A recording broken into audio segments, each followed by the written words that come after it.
Сәлеметсіздер ме, құрметті студенттер? Біз геоморфология және төрттік геология пәнінен дәрістер өтеміз. Менің аты жөнім аға оқытушы Жұмысбекова Гүлден Ермұханова. Дәрістің тақырыбы жер бедерінің карст пішіндері.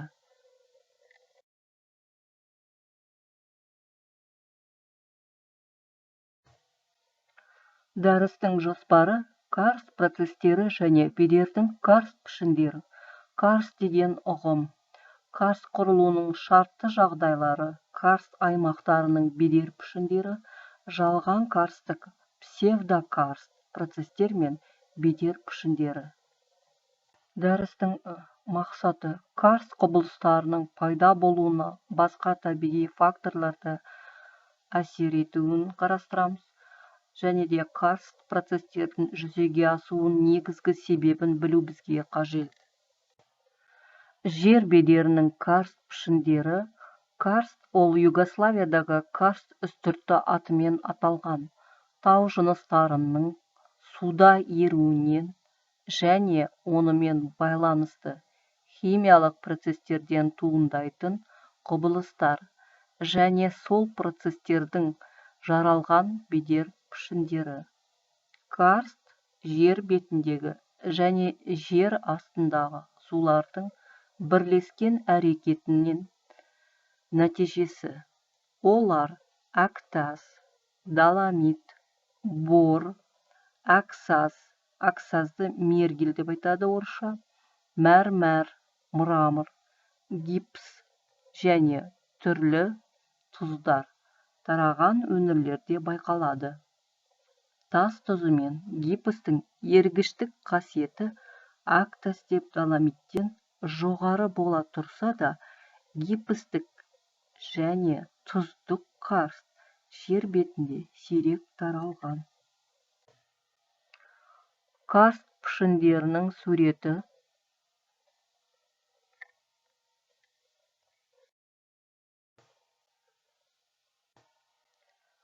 Карсты процестердің жүзеге асуының негізгі себебі тау жыныстарының атмосфералық жер бетіндегі және жер астындағы сулармен кейбір жағдайда теңіз сулары әсерінен еруі.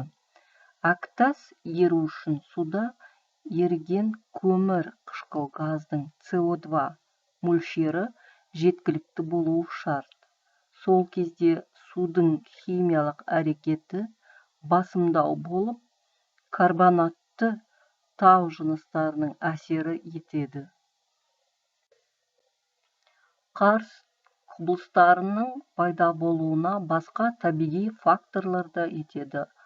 Олар мысалы, біріншіден бедер, тік немесе құламалы жер бедерлерімен салыстырғанда тегіс, жайпақтау келген жерлер карст процесіне тезірек ұшырайды. Ал екіншіден әктастың тазалығы мен қалыңдығы. Әктас қабаты неғұрлым таза және қалың болса, соғұрлым олар карст түзілуіне қолайлы болады. Тау жыныстары үшіншіден құрылымы, орысша структурные породы дейді. Жұмыр, әрі кесекті әктастар ұсақ түйірлі ізбес тастарға қарағанда карст құбылысына баяу ұшырайды. Төртіншіден, ауа райының немесе температураның жағдайы, жауын шашынның мөлшері, ауа райымен байланысты өсімдік жамылғысы, өсімдік қалдықтарының ыдырау әсері, су көмір қышқылы, гумин қышқылы, азот қышқылы және тағы да басқа қышқылдармен қаныққаннан кейін химиялық әсер арта түседі. Бесіншіден, карсттық тау жыныстардың жарықшақтығы, трещиноватость карстующих пород дейді. Жарықшақтар пайда болған кезде агрессивті су осы жарықшақтар арқылы тау жыныстарға сіңіп, жер астында әртүрлі карст пішіндерінің қалыптасуына мүмкіндік туғызады. Карсттық аймақтарда өздерінің гидрогеология жағдайларымен ерекшеленген негізгі үш қабатты белдемді ажыратуға болады. Үстіңгі қабат жер бетінен бастап жер астындағы еспе, грунт, судың бетіне деңгейіне дейін. Бұл топырақ пен атмосфералық ауа алмасу, яғни аэрация белдемі. Судың тік бағыттағы циркуляциялық және еркін гравитациялық ауысу қабаты. Сонымен карсттық аймақтарда негізгі үш қабатын ажыратуға болады. Үстіңгі қабаты жер бетінен бастап жер астындағы еспе, грунт, судың бетіне деңгейіне дедік біз жаңа. Бұл топырақ пен атмосфералық ауа алмасу, яғни аэрация белдемі. Судың тік бағыттағы циркуляциялық және гравитациялық ауысу қабатын көрсетеді. Мына суретте еспе суы көрсетілген. Тағы да бір көрсетіп қояйын.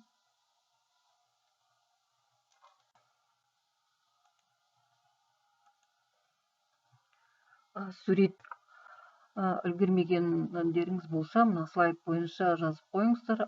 Жаңа айтып кеттік қой, қалың қабатты әктастік тау жыныстары. Б әріпімен су өткізбейтін қабат көрсетіледі. П карст шұңқырлары, П жер астындағы қуыстармен жалғасқан, опырылып қалған орындар, оқпандар деп айтып кеттік, жаңа. Кіші А әріпімен аэрация белдеуі көрсетілген. Б суға мерзімді қаныққан қабаты көрсетілген. И, Б, С суға үнемі толық қаныққан қабат. Ортаңғы қабаты уақытша суға өте толық қаныққан қабат. Төменгі қабатын қарастырсақ, суға үнемі толық қаныққан қабат. Мұның жоғарғы шекарасы жер асты суының ең төменгі деңгейі. Ал төменгі шекарасы су өтпейтін қабат. Бұл белдемде судың жазық бағыты циркуляция басымдау болады. Бұл қабат карст аймағының шет жағаларында өзендердің басталуы және бұлақ көздері жер бетіне шығатын белдем.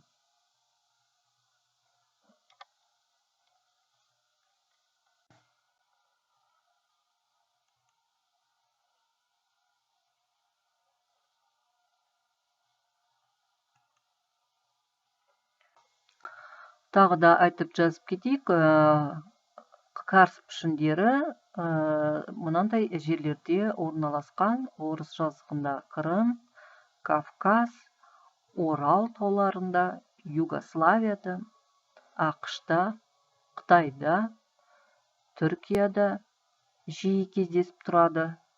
Қазақстанда көптеген кішігірім карст пішіндері Қаратау жотасында, Маңғыстауда және үстірт жазықтарында дамыған. Карст аймақтарының бедер пішіндері: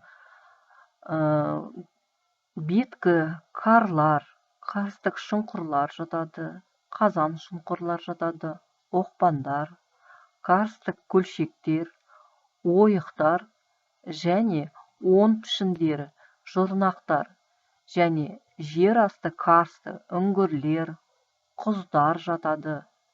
Жер үсті және жер асты пішіндерінің арасындағы өтпелі пішіндерге карсттық құдықтар, тереңдігі 20 метрге дейін карсттық шахталар жатады. Мына сурет карлардың бейнесін көрсетеді. Карст шұңқырлары Гвоздецкий бойынша осы суретті түсірілген карст шұңқырлары көрсетілген. Жер бетіндегі карст пішіндеріне кар микробедері жатады. Кар деп тереңдігі 1-2 метрге жететін карбонатты тау жыныстар бетіндегі көптеген жарықтарды, жылғаларды және соларды бөлетін кішігірім үшкір тіске ұқсас қырқалар жүйесін атайды. Мына суретте лёс топырақтардың үстінде қалыптасқан карстік суффозиялық шұңқырлар көрсетілген. Тағы да айтып кетсек, осы карстік пішіндерге тән ерекшеліктері бар. Ол ерекшеліктердің бірі олардың сыртқы бейнесінің, мысалы, кішігірім жайпақтау келген тұйық көлшектер, орысша айтқанда карстовые блюдца дейді, тереңдей бере карстық шұңқырларға ауысады.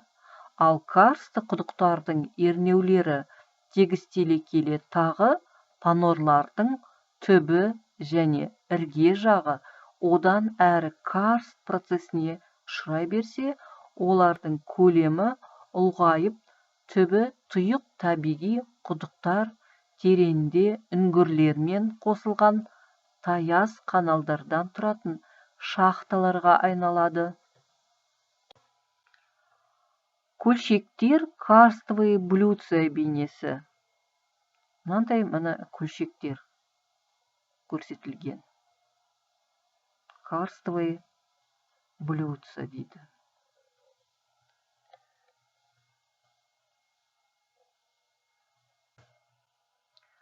Панорлардың бейнесі.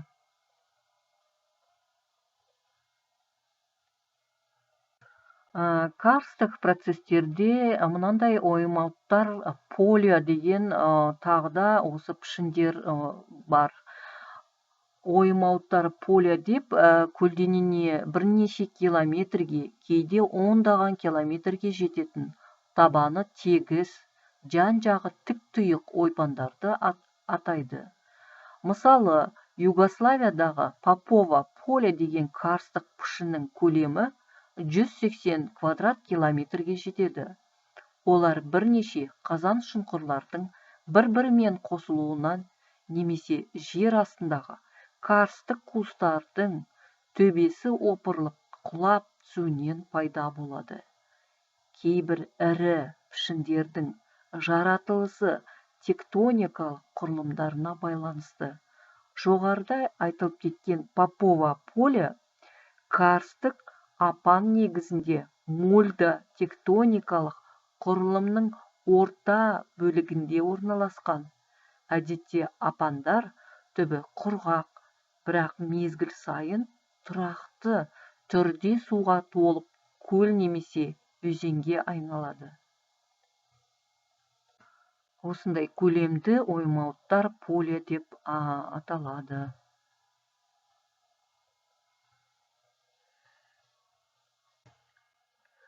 Карст аймақтарының үңгірлері және аңғарлар мен өзендері. Жер астындағы жарықшақтар бойымен аққан сулар олардың ірге жақтарын ерітіп, қалыптасқан қуыстарды одан әрі ұлғайтып, кеңейе береді. Сонда жазықтық және көлбеу бағытта таралған көптеген тарамды қуыстар жүйесі түзіледі. Олар бірде адам еңкейіп, әзер өтетін тар, сондай бірден кең және биік төбесі күмбезделе иілген салтанатты сарайға ұқсаған жер асты гроттарын құрайды. Гроттар деп атайды оны. Осындай әр көлемді жер асты қуыстары бір-бірімен қосылып үлкен үңгірлерге айналады. Үңгірлерді көрген шығарсыздар, иә? Үңгірлер планда жан-жаққа иреленденеді. Бойлық қимасында көлбеу баспалдақша кірпіштенген кен ауқымды қуыстарға бөлінеді. Нақты айтқанда, үңгірлер жердің үстіңгі бетімен бірнеше ірі келетін карстық қу. Олар тау жыныстарының еруінен, сумен сілтілену және шайылу арқылы, сондай-ақ суффозия, сазды карст, абразия, және тағы да басқа процестер нәтижесінде пайда болады. Кейбір аймақтарда үңгірлер әртүрлі гипсометриялық деңгейде орналасады, бірнеше қабаттар құрайды. Үңгірлердің қабаттасу жер үстіндегі сулардың деңгейіне байланысты болады. Егер мысалы жердің тектоникалық жоғары көтерілу әсерінен беткі судың эрозия базисі төмен түссе, онда үңгірдегі жер асты сулары да соған ілесе төмен ауысып, үңгір құрғап қалады. Ал төмен құлдыраған су және базис деңгейінде және қабатты қуыстар мен үңгірлер сала бастайды. Үңгірлер суреті.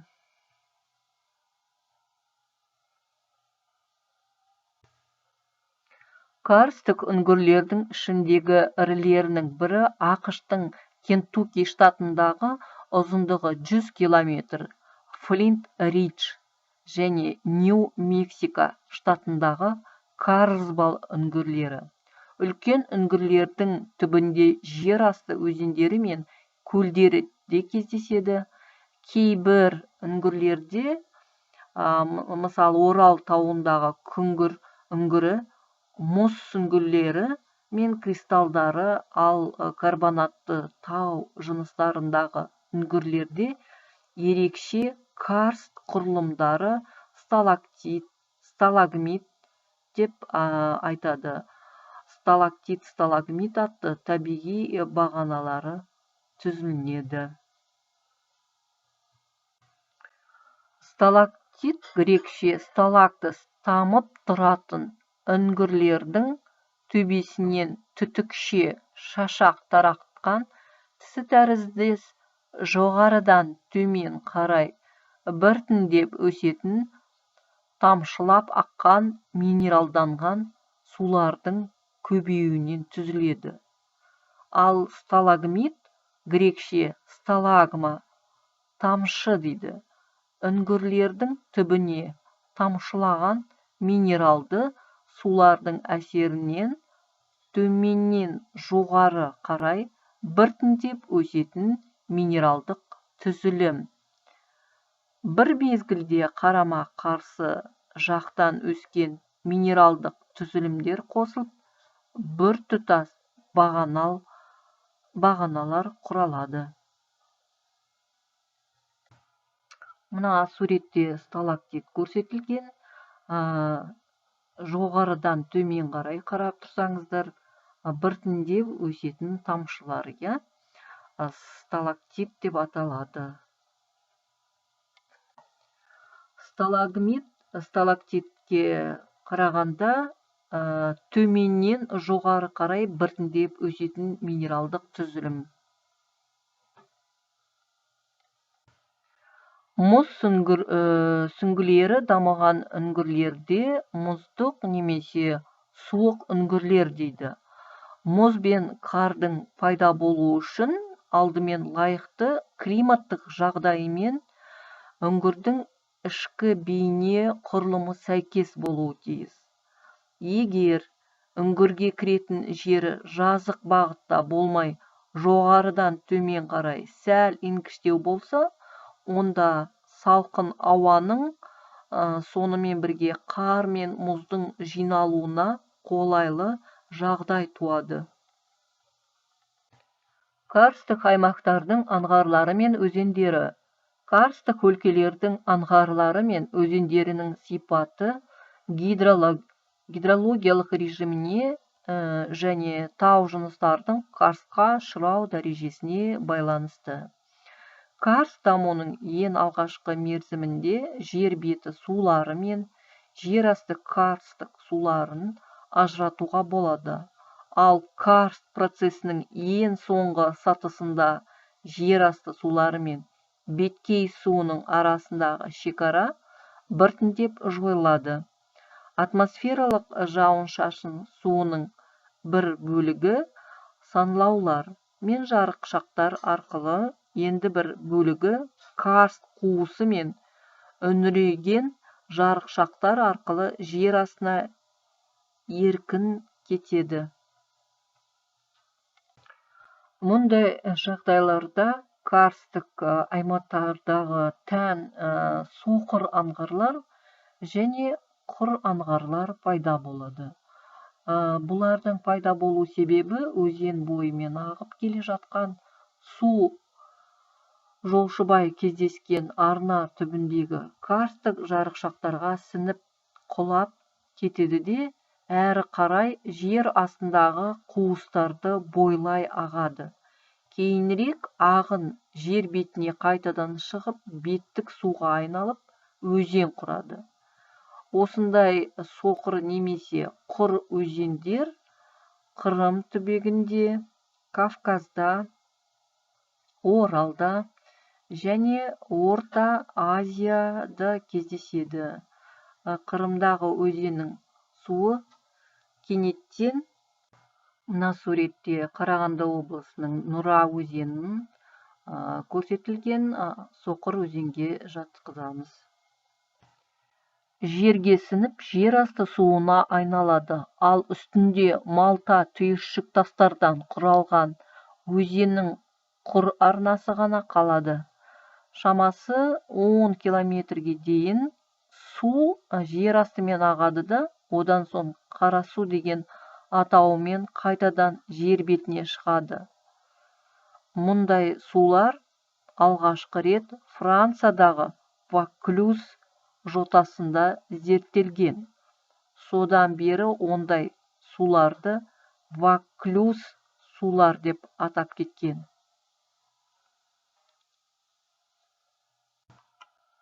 Ваклюз суларына мына Ваклюз өзені жатады.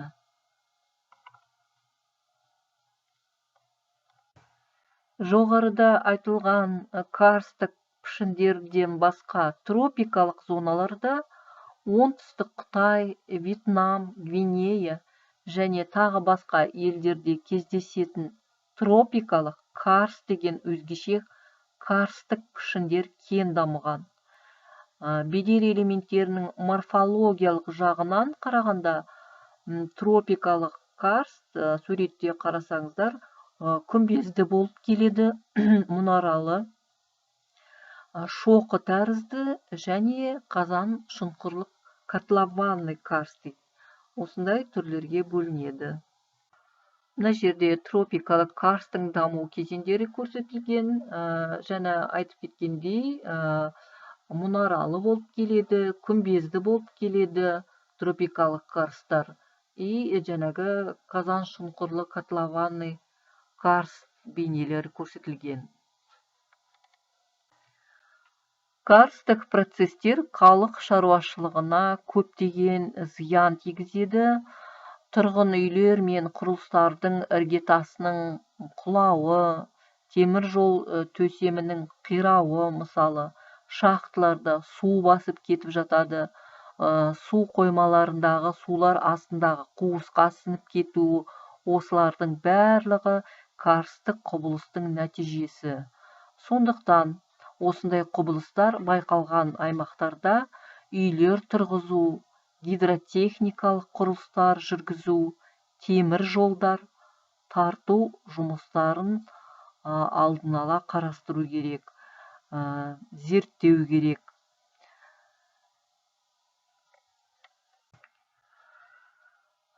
Сонымен жаңағы карсттық процестерде жалған карсттық, псевдокарст деген түсінік қаралынады.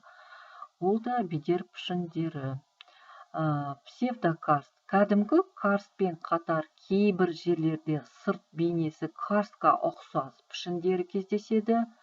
Бұлар саздық карст, глинистый карст және термокарст дейді.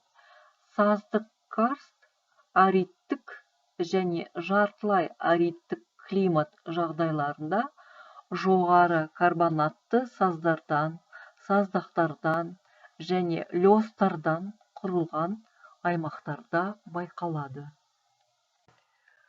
Жарықшақтар бойымен шайылып шыққан ерітінді материал саздық және құмайттық алевритті бөлшектердің механикалық шайылуымен қабаттаса өтеді. Мұндай процесті суффозия дейді. жоғары карбонатты саздақтар мен саздарда жарық шақтар кең тараған жағдайларда кәдімгі карстқа ұқсайтын жер асты үңгірлер кездеседі. Мұндай табиғи құбылыстарды саздық карст деп атайды. Мына суретте механикалық шайылумен болған суффузия процесі көрсетілген. Қырымның үңгірлері. Қырымның, әсіресе Қырым тауларының ерекше көрікті жерлерінің бірі. Әлемдегі ең көне тау жүйелерінің бірі болып саналады. Тау жыныстарының арнайы құрамы мен бедерінің пішіні, жаңбыр су үлкен көлемі, табиғи апаттар және басқа да факторлар әртүрлі ұзындығы мен тереңдігі деп аталатын онда карстік үңгір пайда болуына алып келеді. Қазіргі уақытта зерттеушілер бірнеше жүз үңгірді ашты, бірақ ғылыми экспедициялар осы күнге дейін жалғасуда. Кейбір табылған үңгірлер барлығына қолжетімді, кейбіреулері арнайы жабдықты қажет етеді. Ал кейбіреулері ұйымдастырылған туристік топтарға арнайы жабдықталған, басқалары оларға қарсы айла амалдың әрқасында пайдасыз болады.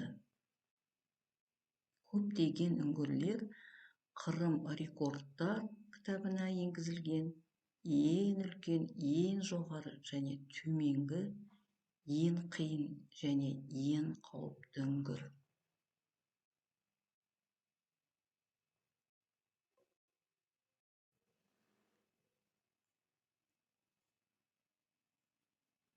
Қырымның ең танымал үш үңгірі. Мысал келтіріп кетейік, ол Чатыр-Даг платасында шамамен 200-дей үңгірлер, ұңғымалар мен кеніштер арасында орналасқан. Мәрмәр үңгірлер әлемдегі 5 ең әдемі үңгірмен жабдықталған үңгірлердің бір бөлігі болып табылады және 3 бөліктен тұрады. Негізгі галерея, төменгі галерея және жолбарыс. Олардың әрқайсысы өз кезегінде залдарға бөлінеді. 2 шақырымға дейін барлық жабдықталған экскурсиялық бағыттар, мәрмәр жалпы ұзындығы. Кез келген туристік маршрут қаларлық нысандары сталагмитами, ертегі кейіпкерлері еске, содан кейін сталактитті, тайгер көшу бай галереясы бар, ертегілер галереясы басталады. Оның есімі мұнда табылған ірі пышақ жыртқышының қалдықтарына байланысты. Корольдің және королев көлегейленген суреттердің 2 агломерациялық бағандар. Роз холл, алтын үміт холл, балкон және жылтырлығы бөлмелер 5000 шаршы метр ауданы. Қырым бөлімдері ірі үңгір сарайы, холл, қайта құру залы бар.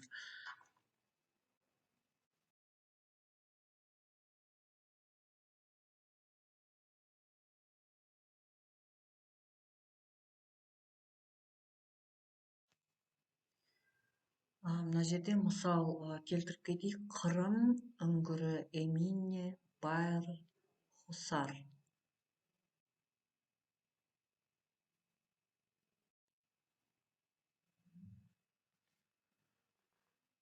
Ол Чатыр-Даг массивінің төменгі төбесінде орналасқан және алғаш рет 1927 жылы зерттелген.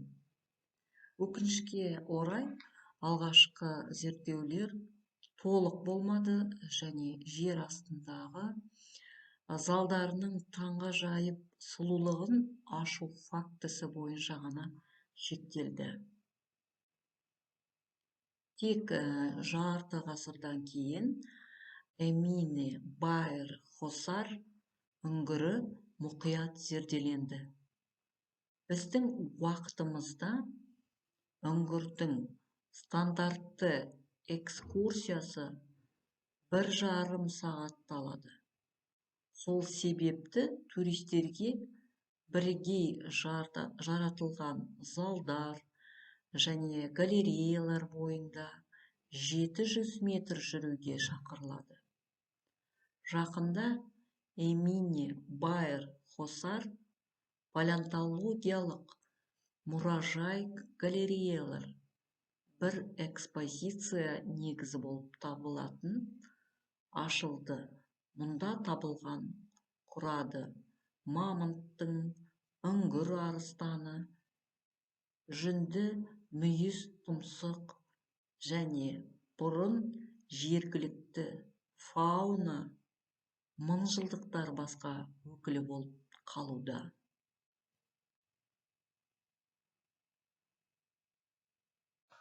Сонымен бүгінше біз тақырыбымызды аяқтаймыз. Мына жерде сіздерге сұрақтар берілген. Карсты процесстер және бедердің карст пішіндері дегеніміз не? Карстың даму стадияларын көрсете білу керек. Суффузиялы процесстер және сазды карст. Панорлар дегеніміз не? Карст құбылыстарының пайда болуының факторлары. Карстық пішіндерге тән ерекшеліктер. Осы сұрақтарға нақты жауап берулеріңізді сұраймын. Мына әдебиеттерді қолдануға болады. Сөз жұмыстарын жазған кезде, сұрақтарға жауап берген кезде.